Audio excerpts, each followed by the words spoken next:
Welcome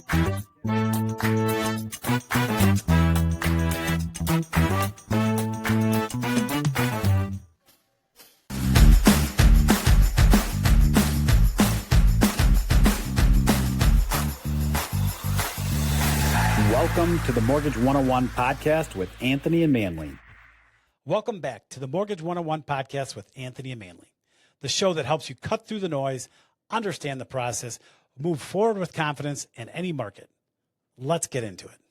Hey, welcome back to the Mortgage 101 podcast, your trusted source to slice right through the noise, clear the confusion, and put you confidently on a path to homeownership. I'm your host, Manley Haynes, and today we're unlocking truth, trends, and mortgage moves that you need right now. From debunking outdated myths to revealing real strategies that work even in this market. We've got an action-packed show. Stick around as we dive deep into the millennial mindset shift and why traditional rules could be trapping you, and creative solutions, especially for entrepreneurs. Let's dive in, because your homeownership dreams deserve clarity, not chaos. Welcome to the Mortgage 101 podcast with Anthony and Manley, where we're going to break down some myths, some decode the markets, and help you win big in the real estate mortgage world. Anthony, how are we doing, buddy? Hey, Manley. How are you, dude? I'm looking forward to today's episode. We're getting personal. We're talking about trends, and we're going to do some transformational information for our viewers today. I think you got another personal story for us too, don't you? That you want to kind of spit out, something that we kind of held back, but it's relevant to everything that's going on. Give me a little side story here. We're going to deep dive into Anthony a smidge. Anthony, tell us. Nowadays, people think that it was all rosy when people bought houses, back in the days. And they have amnesia. And I'm here to tell you that today is a replication of what we saw 5 years ago, 10 years ago, 15, 20 years, 20 years ago. History repeats itself. And, when I bought my first property, it wasn't during a calm time. Rates weren't low. There was a lot of negativity. But we saw something deeper. We planted seeds, and we didn't react based off of the shadows or the fears or the insecurities. We made sound moves based off of sound information, and it was the best decision ever. The time to buy is when you're ready. If you're looking for straight economics and not aesthetics, meaning you're living with mom or dad, or you have no dwelling expenses, then we have a different story to chat with as if it's an investment, right? Because when we want to talk about cash flow analysis, want to make sure that you're not robbing from Peter to pay Paul, and it has a lower yield. But when you're talking about home ownership on a primary, existence, the time to buy is when you are ready. And so hopefully in this episode, we could talk to people and let them know that you don't need to buy when it's calm. You don't need to buy when rates are low. You don't need to buy when there's no negativity in the market. You need to buy when it's right for you and your family. So hopefully our listeners will learn a whole bunch today and see that the time to buy is when they're ready, not when the market says they're ready. I think the simple thing to that is it's function over form. Function is you need a house. Form is the pretty aesthetics of it. Like, we're going to get the functionality. Do we need a house? Do we need to change our living arrangements? Let's get her set up. And, think about that. That's probably your key. And that's a short, quick answer to what Anthony just said. Thanks for that great story, Anthony. Yeah, and you basically said something to change. I think the biggest thing to change is our mindset, right? I mean, that's the biggest thing. It's the perception. I tell people, show me your perception, I'll show you your future. And it's almost like if we were to wear, sunglasses, and I didn't know I was wearing sunglasses, then life would be tinted in a different shade, and I would not know anything otherwise. Whereas if I took you'd look like Jim McMahon, right? So it's all about perception, which probably leads into our second segment. It does. Let's dive right into what's happening in the market right now. Not just rates, but buyer psychology. We are seeing a mind shift happening right now for millennials. Take me through that thought process a little bit, Anthony. Yeah, the big story isn't just the economy, but it's the mind shift that we're seeing currently. I mean, talk to us. I mean, what do you think is the biggest aspect with millennials right now as far as what they saw versus what they did? Because that's a big difference, right? Yeah, the millennials kind of grew up in that era of 2008 when they saw houses getting tossed to the curb and and all the dilemma that was going on. And so, oh my gosh, look at these poor people that bought these homes that lost everything and lost their wealth. And so it's a scary trigger mechanism for these guys. They're seeing something that they've got stored in their brain that, hey, buying a home isn't the way, the path to personal wealth in America anymore. But the problem with that is 2008 was an anomaly. 2008 will never happen again. We have too many barriers that we have to cross. There's too many warning bells that are put in front of us to keep us from getting down that path. So that's the big difference between today and 2008. These millennials, need to get through that trigger mechanism and understand that, hey, that wasn't the norm. Historically, that didn't happen. Yeah. And I mean, I think the biggest thing too is what we can learn from the millennials that they should not be doing is they are doing things, or in this case, not doing things by fear. And so they're letting fear or the unknown dictate their outcome. So, homeownership isn't about, settling down. It's about leveling up. It's not about locking in, it's about leveraging. And millennials don't like to settle, and they don't like to lock in a form of, they like to be the tumbleweed. They like to be free. But what they're not understanding is when they're in that catatonic state, they're not looking at leveraging. They're not looking at, gaining financial freedom is what we like to call it. They're not giving up freedom like they think, oh, I'm having to hunker down. And so once they dispel this fear of what happened, to another generation, and they look at the tools, and they look at, more importantly, the rules, because the game that was played with their parents is not the same game that's played today. And so you can't have two different games with two different types of rules. So that's where really education is paramount to understand, how is this economy currently? What can we learn from the past? But hopefully they don't take it to shape what's to come, because if they do that, they're taking something that, like you said, is never going to happen again. Because why? We have checks and balances in place. Appraisers aren't in the back pockets of lenders. There's not a massive inventory rush could have come due to foreclosures and short tails. It's not like we have, the last 3 years of people swimming in 2% and 3% interest rates. It's not like we don't have a housing shortage because they're not building enough for what the demand is.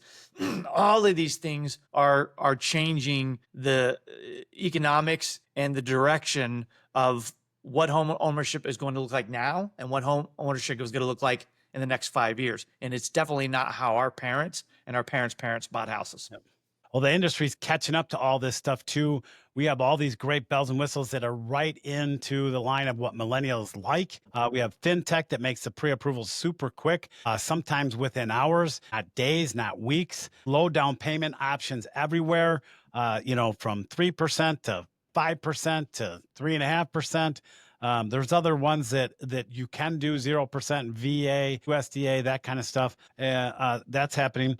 We got some ARMs. We got some buy down options that help reduce the interest rate, temporarily, and loan programs that are built for gig workers and the self-employed, things that we didn't have before that can't show traditional income. And we're going to get deeper into that. Yeah. And I would say, everything that you're talking about is, it's not just market trends. It's a mind shift correction, understanding that, yeah, you can still travel, you can still dream, you can still be creative. But let's let some equity grow in the background, right? And let's not be in that catatonic state where you're afraid to make decisions that are going to affect your future by sitting and doing nothing. So math is math, and math never lies. And that's why it's important to understand what you're jumping into and what that's going to look like. And I guarantee you, doing nothing is not going to be economical. By sitting there on the sidelines while, you're not paying down principal, you're not gaining equity, you don't have any tax incentives, you don't have future cash flow. All of these things are the market trends to your favor. Whereas sitting doing nothing, they're going to wake up and realize, what did I do? Why did I sit and base my, actions off of fear? And hopefully, the listeners listening right now can understand, don't base your future off of fear, base it off of sound information. The big ticket item out of this to walk away from is get yourself educated. Talk to somebody like Anthony and myself, take you down the path. But hey, we're going to interrupt this program here. We have a little interruption that's happening. We got a special guest, Bill Bodnar with MMG Weekly. He's going to jump on here. We haven't done this before, so hopefully technologically wise, he's going to jump in here and it's all going to work out. Bill's going to give us a little 1-2 about the market and what's going on. And we're waiting for Bill to jump in here. Hopefully this is going to work. In the meantime, we're going to talk about the Mortgage 101 rate prediction tracker that me and Anthony have been working on while we're waiting for Bill to show up.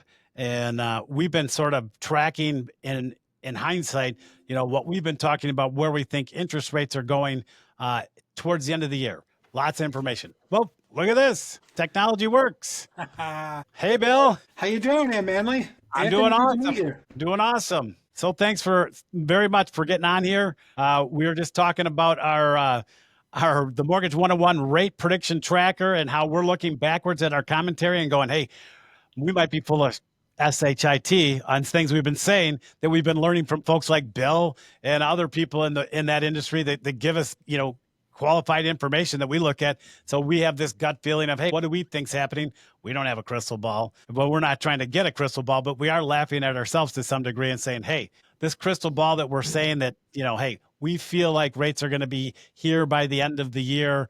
If all these things happen, we're tracking this backwards so we can basically, somebody can start a betting pool, the over under. How close are we actually at? Just let's have it. But anyway, Bill, I'm going to let you jump in and tell us a little bit about you and your company and what you do. And I know that you give a great, update every morning that talks about what's happening with the market and helps us educate guys like me, guys like any person that wants to subscribe to your wonderful site, MMG. Give us a call. Tell us what's going on. Yeah, thanks for having me, by the way. So I run a company called DeBrasa, and we help realtors and mortgage folks in sales and marketing. And one of those components or one of those products is called Mortgage Market Guide, where we provide real-time insights, guidance as to what's going on in the market, the economy, interest rates, the whole 9 yards. We don't propose to have a crystal ball, but I think, as a mortgage professional, being able to call balls and strikes, what's in front of me every day, where are rates headed, why are they there, what's next is important. And I think the biggest thing is knowing when things are turning. Trends start, trends get tested, trends reverse. You need to understand when that stuff's happening. And stuff is happening right now as we speak. That's awesome. That's awesome. If somebody wants to get a hold of you, where do they find you, Bill? You can go to tabrasa.io, tabrasa.io, and put a bill in front of it, and you go right to my inbox. There you go. That is awesome. What was your mortgage update for today? Well, it's a big week, right? Last week, bonds, I would say, closed ugly, right? It was a really rough couple days to finish the week. And this week, we have to deal with the other part of the Fed's mandate, right? Labor markets, say inflation. We have PCE coming out tomorrow. It's a big deal. And then the biggest thing is the auctions, though. We have a lot of debt being sold between Wednesday and Thursday. And what we're primarily looking at Mortgage Market Guide are the 10-year notes and the 30-year bonds, about $60 billion worth of paper. If the bond market likes it, it's improve. The opposite is true. So you got a lot of folks out there telling you what rates are going to do. It's really simple. Watch the price action. If we go above 450, we're heading our way towards 475. But as I'm speaking to you, there seems to be a lot of resilience of the 10-year note resisting the urge to go above 4.5. So we're watching that carefully. So you're feeling like there's a ceiling there? There is. Possibly. There is. It feels like we're making lower lows and lower highs. And, as it relates to rates, when everybody says things are going to go higher, I think you shouldn't be thinking like a contrarian, go the other way. There's not enough people saying rates are going higher, but I like when people say rates are going higher, they're setting a hair on fire over tariffs and the uncertainty. I just watch the price action. It feels like it's coming our way. And as long as the bond market likes the debt and where it's headed, it's not a good story. But if it feels like less scary than some of what is being portrayed in the media, I think we're going to be okay. And rates are going to be lower than they are here as we look a couple months out. So, Bill, I have a question for you. Sure. So having someone of your caliber on this podcast, my buddy Manley and I, we're on the bench of, obviously, we're not seeing any QE happening, quantitative easing. And in fact, we're in the season of QT, quantitative tightening. And so one would think that when the feds are doing QT, then that's going to, incur higher rates Yeah. unless they have different strings on different levers that are going to counteract that tightening. Right. And so we can look back in 2023 and see the Feds raise the rates, and that's all they did. And we can look back at 2024 and say it was kind of stagnant, and we saw a couple rate reductions. And then we speed up to 2025, and we see nothing but rate reductions on the docket and no rate increases. So, what is your overall crystal ball as far as end of the year rates, and as far as, do you see them trending down? And if so, what's that forecasted bandwidth range? I'm not sure if with us, Manly, I know that we started out as we were thinking we were going to settle out around 6.25 by the end of the year. And then we had that little blip a couple months ago, and it kind of scratched our heads and said, maybe we should recalculate. And so we've upped it to around, and Manly, tell me if it's right, around 6.5. We upped it about a quarter. Yeah, 6.5, 6.625. We're in that middle around there. So we've kind of bumped it up because we didn't have the Uno reverse card of tariffs and all the other stuff that's happening. But what's your take on it? Do you think, would you be a betting man on us on that 6.5, 6.6? Would you be higher, lower? What is your professional take? Yeah. Over or under? I think it's at or under. I do, and here's why. You mentioned quantitative tightening, and they paused that April 1st. They didn't get a tip of the cap, but they paused that in the middle of March in advance of the tariffs. So right now they're only shedding like $5 billion. So they stopped that, and with the kerfuffle in the bond market, as Jamie Dimon called it, that went away. But I'll give you a couple of tailwinds. When things got weird in the middle of April, you remember on Friday, that real crazy couple of weeks, on that Friday, April 11th, Jamie Dimon came out and said, if this kerfuffle persists, Fed's going to have to step in. About an hour later, Fed president from Boston came out, said, that's right, we're going to step in and do something. So now you have the Fed waiting. If things get weird, they jump in. So that's like what I would call kerfuffle insurance. Then you had Scott Bessent say, hey, we have a big toolkit. Then you have, so that's another big one. And then you have the one that's just coming out today. In fact, literally before I hopped on this call with you guys, we just nominated Bowman, was just granted head of supervision for the Fed. I think one of her roles is this deal with the SLR adjustment. And you folks can look it up. It has to do with how large banks, the big 5 or 6, can buy treasuries and lend against treasuries. So here everybody's worrying about buying, who's going to stop buying bonds. If they adjust the SLR and they just adjust it so the big banks can buy bonds, you're talking about, Chase, Bank of America, being able to buy treasuries. That will be in such a giant number that can buy bonds. It's a buyer, right? And so what that does, all these things put a tailwind underneath the market. And so those that are betting on higher rates, it's like looking at the water and saying, hey, you want to go for a dip, Manly? And you see sharks in there. You're like, yeah, that's like a short seller. Why the heck am I going to bet on higher rates when you have all of these things going against you? And that's just from, fiscal and Treasury Department jumping in. But what about the other things that are actually happening in the economy that no one's talking about? Inflation at a 4-year low, energy in the low 60s, productivity increasing. There's so much good stuff. Good grief. You listen to the media, you want to put a gun to your head. Rates will probably be lower than all of us are even thinking, and it's just going to happen. And the Fed's going to cut rates because the Fed's late. The Fed's funds rate is at 4.25. There's a thing called the neutral rate, which neither helps or hurts the economy. That's estimated to be at least 100 basis points beneath current levels. So that means when Trump says, you could probably cut by 100 basis points, they could probably cut by 100 basis points, and it would neither hurt or help the economy. But they're hiding behind this tariff fear and stagflation, bunch of garbage. They will be late like they are every day. And mark my words, you get to the fall, the Fed will probably be cutting because things will be so loud in front of them that they'll be behind. They'll end up cutting in face of it. And so rates will probably be lower. So, Bill, we talk about many fear good all things. the time.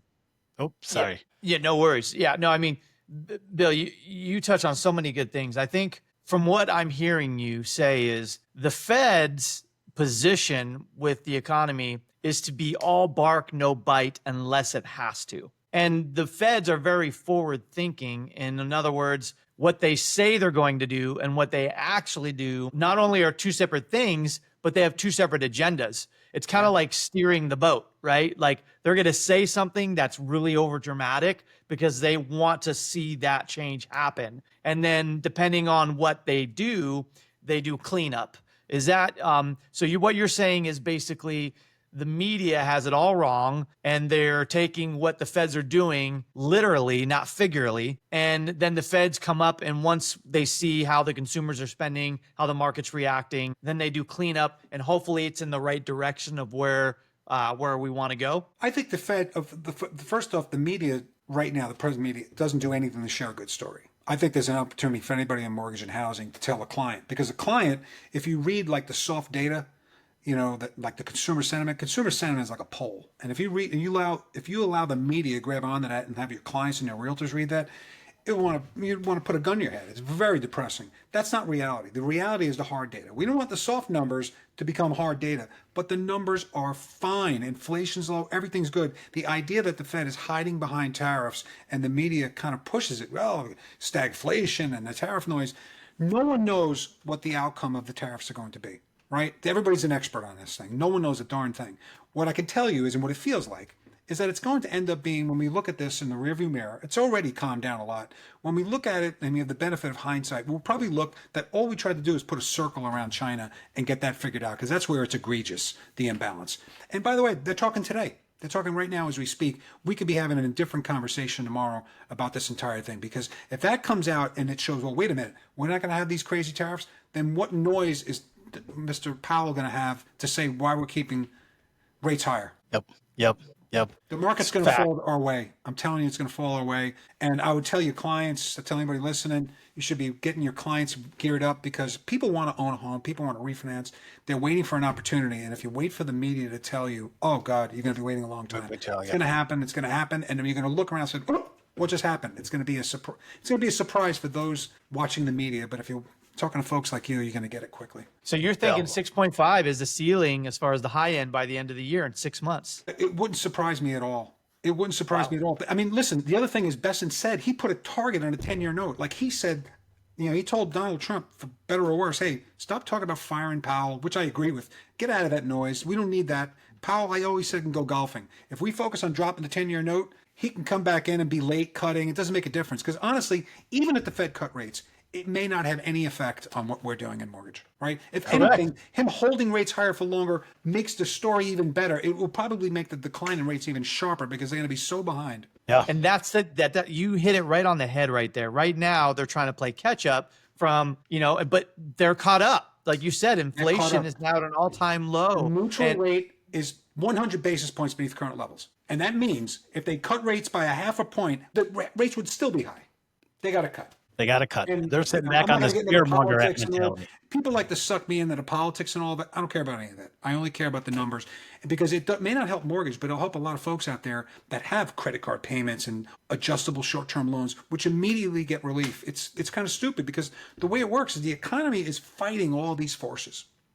And if we keep rates high for too long, crap starts to break. And that's what happens. Oh, now we got to cut. Let's not do that. Let's be a little proactive, because the reality is, even if they cut rates now, that cut doesn't even hit the economy until Christmas time, for God's sakes. Well, I think what you said, Bill, makes sense, because I think the blueprint that the feds are using right now is kind of outdated, because at first they were trying to have the American consumer stop consuming, right? And they wanted to slow that train down. And now that they realize that they can't, they have to let go of that. And that plays into your point too, where it's like their whole mantra was, well, let's make it painful if they want to borrow. Listen, and there's so many good things out there, Anthony. People's pay is over above the rate of inflation. By the way, you always heard this for the people listening. We've always been taught you need to have interest rates above the rate of inflation. Inflation's 2.5. Rates of foreign change. I mean, you could drive a Mack truck through it. Come on. I mean, for years, they were upside down. Close the gap. So many things. It's so glaringly obvious to those that watch it day in and day out. We're going to find out. But I think I'm very optimistic. Awesome. Lower rates ahead.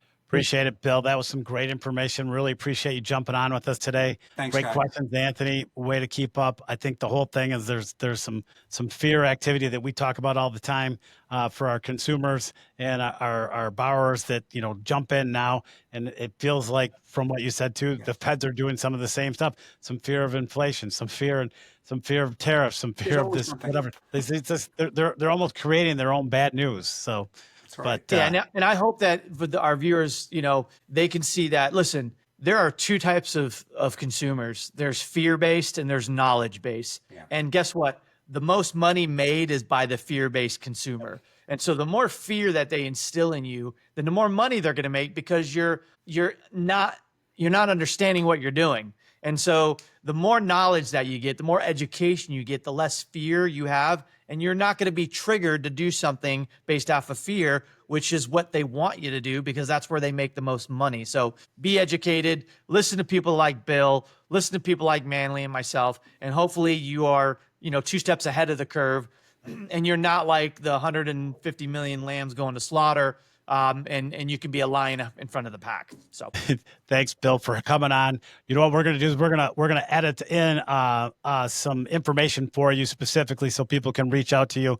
We'll do that, in our editing process. That'll be easy, but we'd love to have you come on again and give us, maybe a month from now and give us some more 2 cents. Love you jumping in like this and appreciate you very much. Thanks for having me, guys. Have a great day. Thank you, Bill. Yeah, you too. Thanks, Bill. Bye-bye. That was awesome. Yeah. How cool was Bill's that? awesome. That was very cool to get Bill to We jump need to get on. T-shirts that I love Bill. No, that was good information. It's good to hear. I mean, here at the end of the day, Manley, I squirted a little tear. I don't know if you saw it, roll down my cheek. I squirted a tear when he said that the ceiling, in his opinion, is a 6.5 because Yeah. you and I both know, like, why the heck are we in the upper sixes right now? It's like there was a point, to all you viewers out there, there was a point where we were locking for like the best meme I've ever seen. Interest rates low, and it was a tombstone, and it was like what was it, February 10th to February 17th, and so it was such a small window. But there was a point earlier in this year that I locked a couple in the 5s, 30-year fixed. Not buy downs. And that was amazing. And then it there was some noise and some, hey, look at this fear and look at that fear. So that told me when I saw us lock into the 5s, that told me that was a precursor of what we're going to see at the end of the year. But then again, I don't want to be that guy at the end of the year when you and I are doing our last episode and if rates don't go there, then our viewers are going to tell us the truth. Yeah, exactly. After the conversation with Bill, we might need to change our prediction, tracker again. But this is what's going to be fun. We're going to put the chart and the graph up so other people can see and laugh at ourselves. Like, hey, we're not claiming we have a crystal ball. We have a gut feel because we consume a lot of information. And do we disseminate it perfectly? Not necessarily. There is nobody out there that can predict these rates to a T. But we have a feel. If they do, they're lying to you. It's clickbait. And you want people who are going to set you up for worst case and hope for best case, not the adverse, which is set you up for best case. And then worst case comes and they set you up for failure. So, I do think that we're going to look back and our initial gut at 6.2 is probably going to be right there. And we were trying to, be conservative with that 6.5 based off of the information that was given to us on a daily. And we're going to continue to track that so where viewers can ride along that journey with us. And hopefully at the end of the year, we learn a lot more, we understand a lot more, and hopefully we're in a better situation. Yep. And hopefully a lot of our viewers have jumped off the sidelines and started buying, or at least started the process. So that way they're not a part of the herd once these rates do come down to the 5s. Because I guarantee you, once rates touch the low 6s, high 5s, if you thought it was a seller's market in COVID,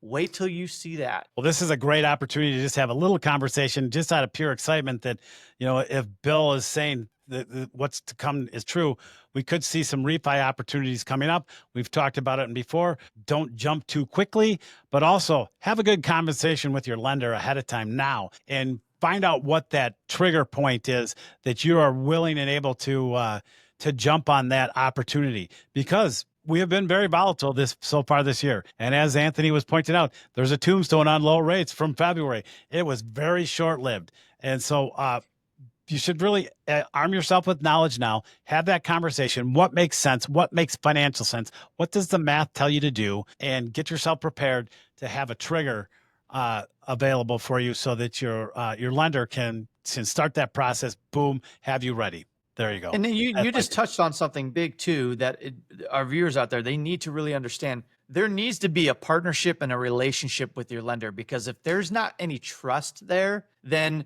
anyone can show any numbers to make it look right. I mean, you go to Cheesecake Factory and you walk in and go, should I buy a cheesecake or should I buy an apple pie? And they're going to be like, Cheesecake Factory? Like, we're going to tell you to buy a cheesecake. So know your audience. Just like my favorite is when my clients come to me and they're like, my financial advisor told me to put all of my money into a retirement account. And I'm like, do you pay your financial advisor, or does Morgan Banley pay, your financial advisor? And I go, oh, no, I don't pay them. And I'm like, well, if you're not writing the checks for them, they have an agenda, and their job is to keep their silos full. So again, trust but verify. Make sure you have a relationship, a partnership with your lender. Make sure they're giving you sound information. Make sure that they're not trying to keep you in the dark and they're trying to educate you. And if they don't do that and they're just pushing a button and they're just giving you buzzwords that you see on PNN and Talks Network, then make sure that you trust but verify. That's all I ask, is don't just take what they say. Don't take what we say. Trust but verify it. Educate, educate, educate, educate. Hey, Anthony, we're going to jump ahead to number 4 here. Shout out to our entrepreneurs and our 1099ers. This one's for you. We're going to talk about some products that we have available for people that are a little different than the normal W-2 employee that we can look up into and get our gateless to give us an automated, hey, we found their job. We verified their income. We're done. We can't do that with these folks. And why is that? Well, we need a few more items, but there are also some new opportunities out there. Anthony, tell us a little bit about what those great opportunities that we have here at Rate that are really going to help make these opportunities, better and easier for these types of borrowers. Listen, my self-employed entrepreneurs out there, you're not disqualified. You're just misunderstood. And so, the non-QM, and for our viewers who are listening, you have 2 different types of loans, basically. You have conforming and non-conforming. Conforming means you conform to the central bank's guidelines, credit, debt to income ratio, income, assets, all that stuff. It checks all the boxes. Non-conforming means you don't conform to the guidelines, meaning you don't show income on a traditional way, whether it's bank statement loans, or you don't show it on taxes, but you can show it on a P&L, or you don't show it on bank statements or P&L, but you can do a pledged asset. Or for those super savvy people, you don't show any of that, but you still want to purchase. So that's where a DSCR, debt service coverage ratio, no doc loan comes in, to where it's not based off of the buyer's income. It's based off of the asset that you're purchasing's income. So in a nutshell, there are so many more possibilities than there were even 5 years ago for non-QM. It is not the misunderstood, put baby into the corner and speak when you're spoken to type of loan. It's not like you have your tail between your legs going, hi, I don't have any income on paper. No. In fact, you guys, I would say, are the most smartest people in the room. Because if you got John Doe making $250,000 a year, W-2, and he can't hide it or write it off or show deductions, he's having to pay Uncle Sam on that $250,000. And then you got John Doe Jr., who now started his own business and is, self-employed or 1099 or Schedule C or S Corp. And now he has tax shelters and he shows 0 income. So yes, he's got to put a little bit more down. Yes, he's going to have a higher rate. But would you rather pay 60, 70, 80 grand in taxes, W-2, or showing income on paper with self-employed? Or would you rather pay an extra $5,000 a year with a higher rate, but have no income tax because you were able to use the tax shelters? So really, self-employed buyers are probably the most important and shift that we've seen in our industry, because before they were the stepchild. It was like, that person. Now they're the smart child. They're like, oh, it's that person. So that's how I see it. What do you think? I think we don't punish the creativity anymore. We finance it. And that's what I'll say about that. Yeah, that's a perfect, hopefully that's a slogan. We don't punish creativity, we finance it. I mean, that is absolutely amazing. And it is true. So for you self-employed buyers out there, don't think that you're the stepchild anymore. Your creativity, we can now finance it. And not only that, because of this market, when we were in the 2s and 3s, when you look at a non-conforming and the rates were in the 5s or 6s, you had a big gap. Now, if I were to show you a conforming Fannie Mae investment versus like a non-conforming, no doc, crazy operation of your finances, the rates are maybe an eighth difference. And it's like, it's noise. It's like, would you rather save $600 a year and then go through a lobotomy? Or would you rather pay an extra $600 a year and I don't ask for your taxes, I don't ask for your pay stubs, I don't ask for your employment, I don't ask for your income. Nothing is asked. It's just straight whatever the income is being derived from that asset that you're purchasing. And so you don't have to go through that forensic research to get that loan. It's an awesome tool that we're talking about, the DSCR loan. And it is more popular than ever. And it is taking a hold of this marketplace, for investors that are taking advantage of this opportunity to own multiple properties and do lots of things. But again, and I'll say one more thing too. I'll say with DSCR, why I like non-conforming, especially DSCR, or if it's P&L, or if it's pledged assets, or if it's bank statement loans, is this. When you look at a 30-year fixed and you pair it to, say, a 40-year fixed, people at first glance are going to go, well, I don't want to do that. I'm going to pay more interest. But in a market where rates are inflated right now, we want to try to make more cash flow with that asset. So how do we do that? We stretch the terms. Now, that doesn't mean you pay an absorbingly amount more interest. In fact, if you take a 30-year fixed amortization and pair it with a 40-year fixed amortization, it's basically the same other than like $300 or $400 for the first 5 years. In fact, the difference you see is in year 31 through 40.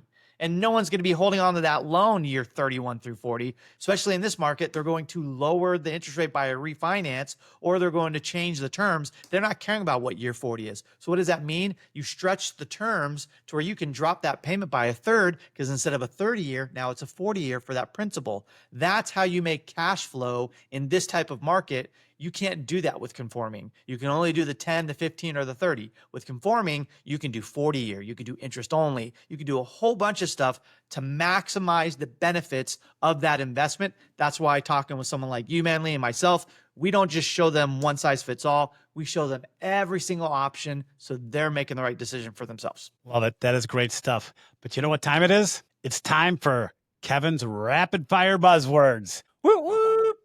Oh, yeah. Hello, Manly. Aloha, Anthony. Aloha. Hello, Mr. Kevin. All right. As always, I will present to you some words, and please keep your answers to a minimum. First for today, the Fed pause. Anthony? Is that me? Well, you can take the first stab at this one. We're both going to just say a little something, but. Okay. The Fed pause is a dance. It's a dance like the Macarena.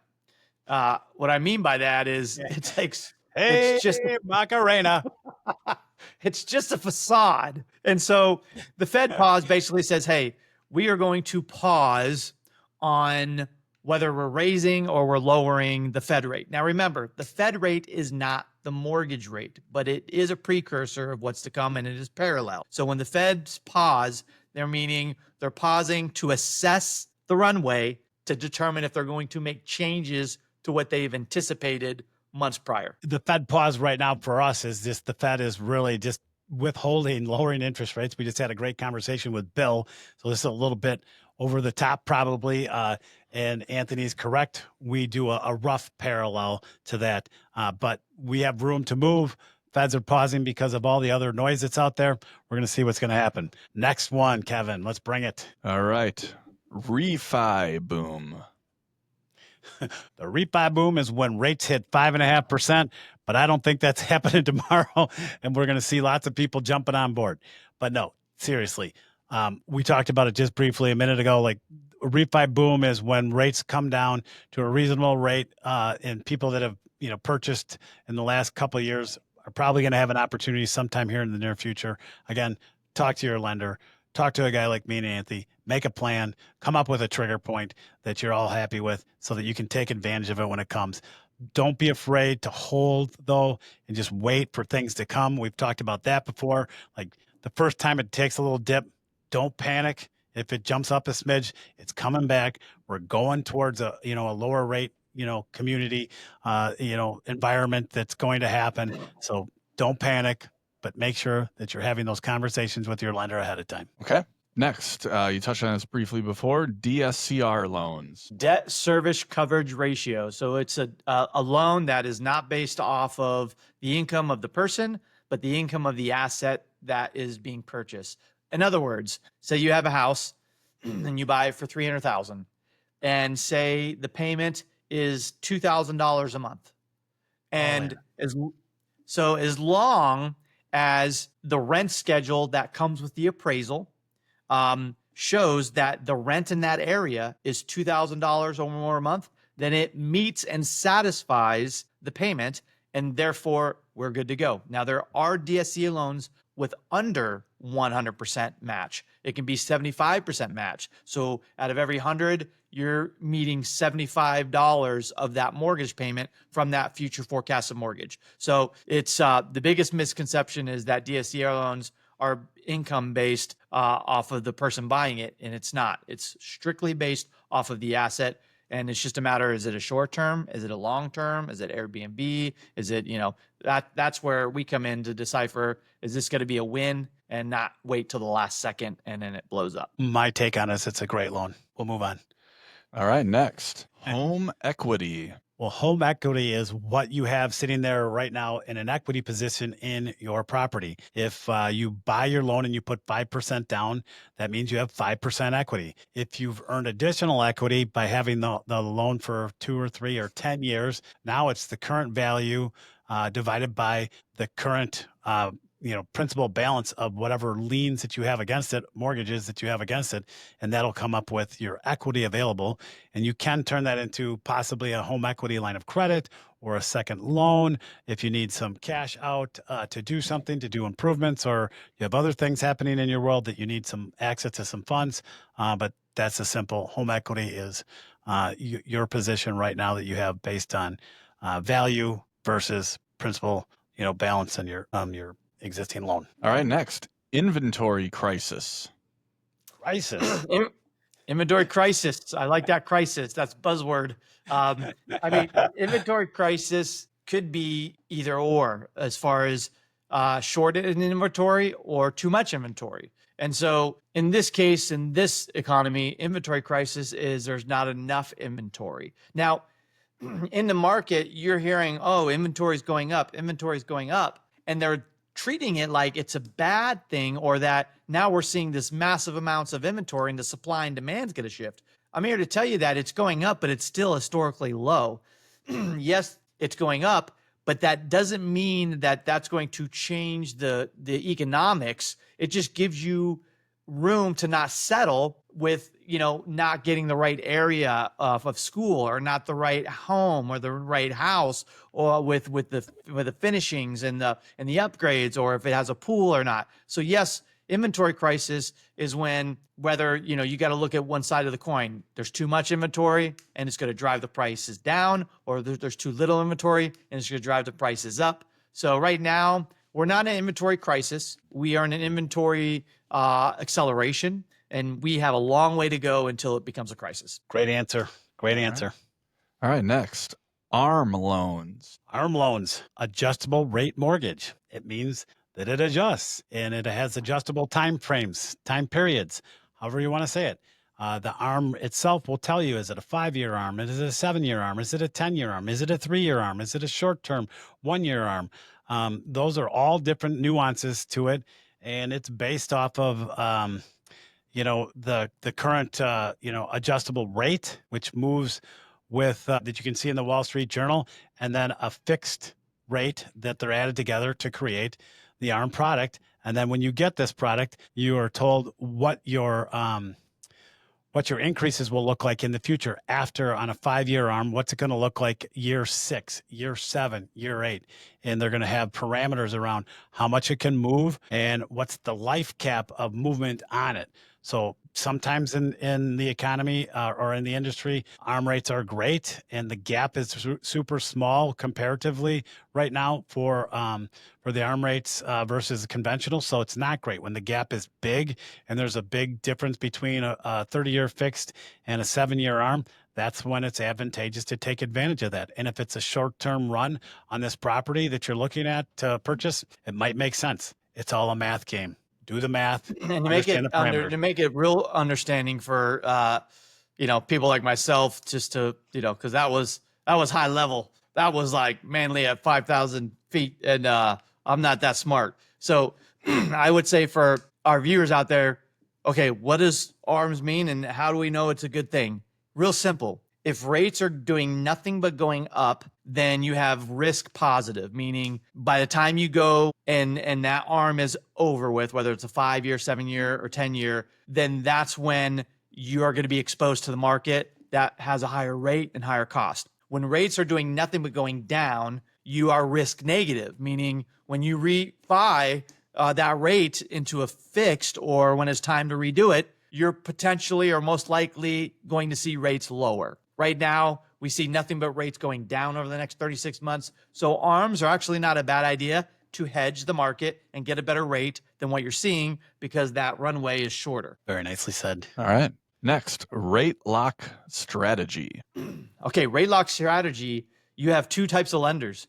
You have one lender that just pushes the button, and that's all they do. You want to lock? Okay, you're on contract. We lock, and that's it. And then you have market analysts and that really understand the market, and they're going to say, okay, what are the chances of these rates going up or down? We're going to look at the calendar on the Feds. We're going to look at the calendar of timelines of big events and say, what are the chances of these rates going up or down? How I look at it is I really follow my gut based off of the information that I have at that time. And if I'm seeing a lot of information where the rates are pointing that they're going to be the same, if not lower, then I'll float it. But if there's any inclination of volatility, I tell my clients here at rate where Manley and I work, we can have the opportunity to float down one time before the end of the note, before the end of the escrow, if we see a certain amount drop. So what I mean by that is if we see an earth-shattering change that's going to change the rate 0.25% or more, then we can float it down one time. So that's risk negative, to where if I lock you, then if the rates go down, we still have that opportunity. Whereas if I float you and the rates go up, we have to take whatever the market is. So definitely make sure that if you have a lender that's looking at you, make sure you're looking at that roadway and that runway to go, are we looking at this? Are we locking? Are we floating? That's the first thing you need to ask your lender when you're in escrow. Hey, what do you think, lender? Are we locking or floating? If they go, I don't know, then you may want to get some other opinions. Whereas if they go, this is why I want to lock or float, at least you're getting some information. Good job. All right. And our final one for today, VA buyer. All right. A veteran. This is one of these moments I'm going to give a big pat on the back to our company that we work for, Rate. It's an amazing company. Since 2017, they have given away over $60 million to all you veterans out there. And thank you very much for your service. We believe in doing the best that we can do and helping you guys out and keeping our fees low or non-existent, meaning zero lender fees we've provided for our veterans, for our VA loans since 2017. $60 million plus has been given away towards that to help with that. So back to the real question is, what's a VA buyer? A VA buyer is a veteran who can get a certificate of eligibility. And that's something that we actually can help you get if you don't know how to get it yourself. And then once we get that tells us, are you available to take advantage of this great program where you can do 100% financing and a really great low interest rate. You may or may not pay an upfront funding fee to the VA, not to your lender. It depends on multi-factors, but it typically about 2.15%. But if you are getting disability from an active duty active service, situation, then your funding fee is going to be waived. It's a great product, 100% financing, no mortgage insurance.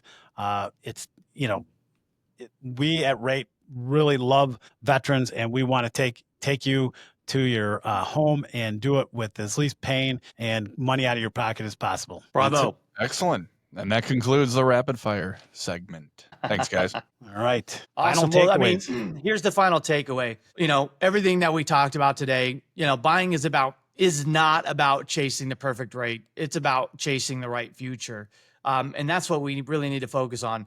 You listeners out there, again, it's not about timing it. It's about timing yourself, because the market is always going to show it's not ready or it's not the right time. But really what you need to be asking yourself, am I ready? Is it the right time for myself? What do you think, Manley? I think you got to say that over and over again right now. You need to educate, talk to somebody that knows what they're talking about and that you feel comfortable and trust, and to help you decide, is now the time? Am I taking form over function, or am I taking function over form? Back to the beginning of our conversation today.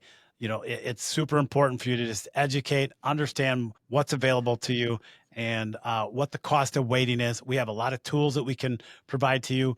Cost of waiting, bid over ask, because we're still in a market, at least over here in Wisconsin, where we're bidding well over the list price. But that stuff will make up for itself. We have all these great tools. Talk to a lender that can provide this stuff to you, and go out there, be smart.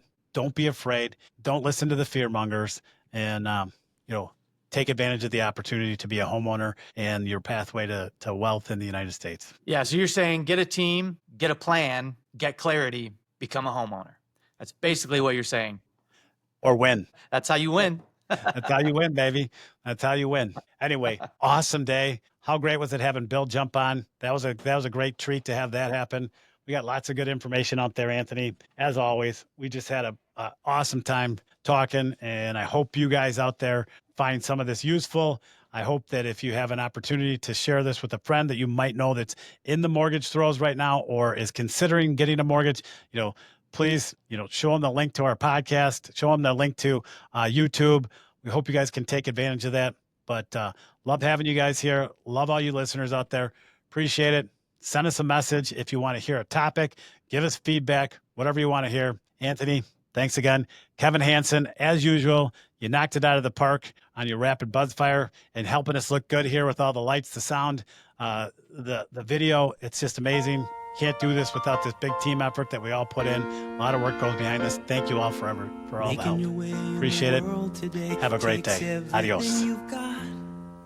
Thanks for spending some time with us today on the Mortgage 101 podcast. Remember, homeownership isn't about chasing perfect conditions. It's about crafting your perfect plan. Connect with a team you trust. Arm yourself with knowledge. Don't wait for permission from the headlines to build your future. If you liked today's episode, don't forget to smash that like button, subscribe, and leave a comment. Until next time, I'm your host, Manley Haynes. Keep your mortgage moves smart and your dreams bold.